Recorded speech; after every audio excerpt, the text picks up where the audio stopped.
Halo, apa kabar teman-teman? Jumpa lagi dengan saya Ridwan di vlog kedua setelah pandemi Corona. Saya mau menuju sebuah kawasan wisata di sekitaran Kabupaten Subang. Dari Bandung, saya mengambil jalur melalui Cigadung, kemudian melalui Dagogiri, dan akhirnya saya sampai di sekitaran Hutan Pinus, Lembang.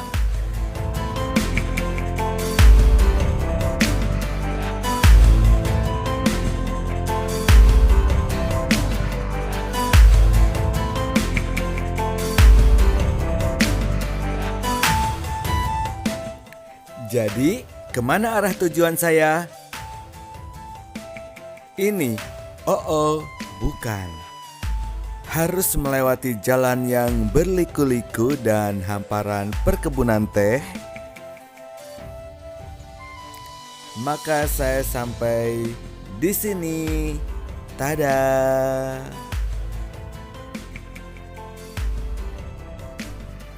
Harga tiketnya 35.000 per orang. Dan kalau kita bawa motor, maka motornya dikenakan tarif 20.000 per orang. Dan juga kita masih harus membayar deposit sebesar 15.000 sebagai pengganti tiket elektronik. Dan mematuhi aturan pemerintah setelah dibukanya tempat pariwisata ini, maka kita harus menjalani berbagai prosedur, diantaranya harus cuci tangan dulu, kemudian juga harus melewati cek suhu tubuh, dan kemudian juga tetap harus menggunakan masker. Ini antrian ya, antrian orang-orang yang mau cuci tangan sebelum masuk ke tempat wisata. Dan begini cara penggunaan tiket elektronik yang tadi saya sebutkan. Tiketnya disimpan di situ, di sini nih. Kemudian nanti kita bisa masuk 2 orang sesuai order tiket. Beres deh. Yuk kita masuk.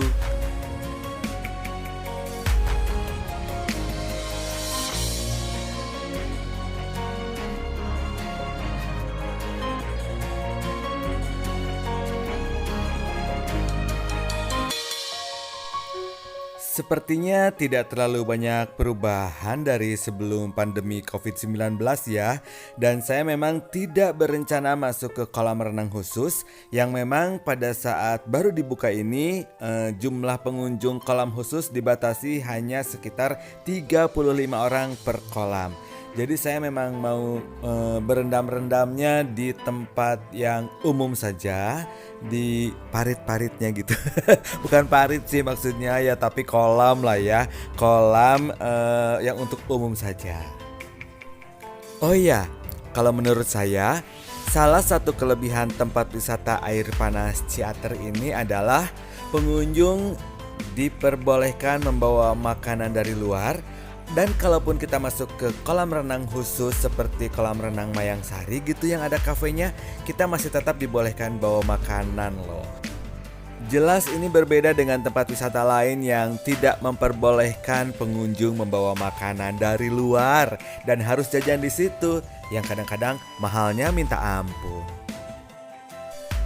Sebelum berendam, saya mau keliling-keliling dulu, mau mencari tempat paling enak buat berendam. Oh, Curug Jodoh. Sepertinya oke kalau saya berendam di sini. Tapi agak susah juga nyimpan barang-barang saya, mau ditaruh di mana coba kalau nggak ada yang nungguin. Takut hilang.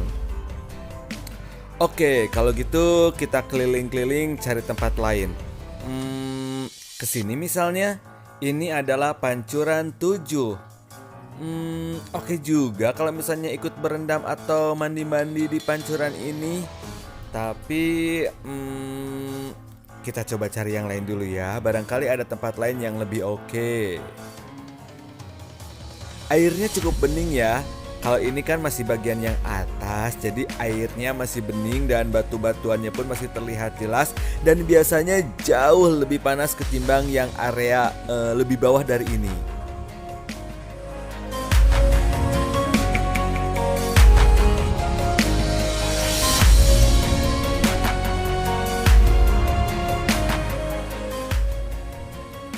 Kita lanjut ke area yang lebih bawah ya. Siapa tahu ada tempat yang lebih enakan buat berendam. Kalau weekday sih daerah sini enakan sebetulnya nih. Tapi sekarang ya ampun, walaupun baru dibuka tempat wisatanya tapi ternyata penuh. Nggak penuh juga ternyata banyak orang. Dan bisa dilihat bedanya teman-teman, ternyata airnya sudah tidak sebening yang di atas tadi. Si batu-batunya pun tampak mungkin karena banyak orang yang bergerak sehingga sudah tampaknya tidak sejernih yang di atas tadi ya. Atau saya harus berendam di sini. Ini adalah kolam untuk rendam kaki. Tapi bisa juga sih kalau anak-anak mau berendam di sini atau main-main air di sini. Atau di sini mungkin aduh curugnya enggak deh kayaknya kalau di sini.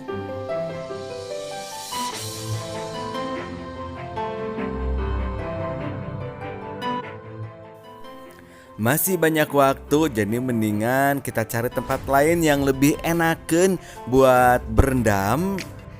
Walaupun cuma rendam-rendam kaki misalnya. Oke, kita cari tempat yang lain.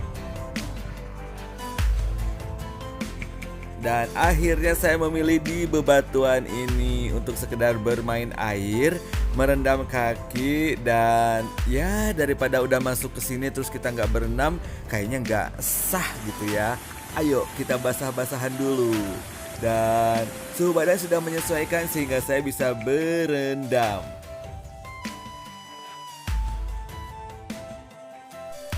Oh ya, saya tidak menjelajah semua area di pemandian Ciater ini ya, karena cukup luas dan tuh lihat ada beberapa arena bermain yang nampaknya sudah lama tidak beroperasi, jadi ditutup-tutup pakai kain, korselnya pun belum bisa dimainkan dan belum ada banyak anak-anak yang berminat.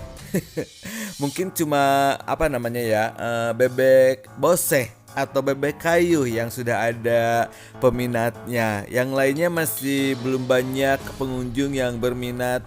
Untuk arena bermain ini tampak lebih sepi. Tetapi banyak orang yang berkunjung ke sini bersama keluarga dan anak-anak. Mereka lebih suka menggelar di tikar-tikar sambil makan-makan dan botram. Jadi demikian vlog outdoor saya kali ini, mudah-mudahan bermanfaat buat Anda. Saya Ridwan, wassalamualaikum warahmatullahi wabarakatuh. Dadah.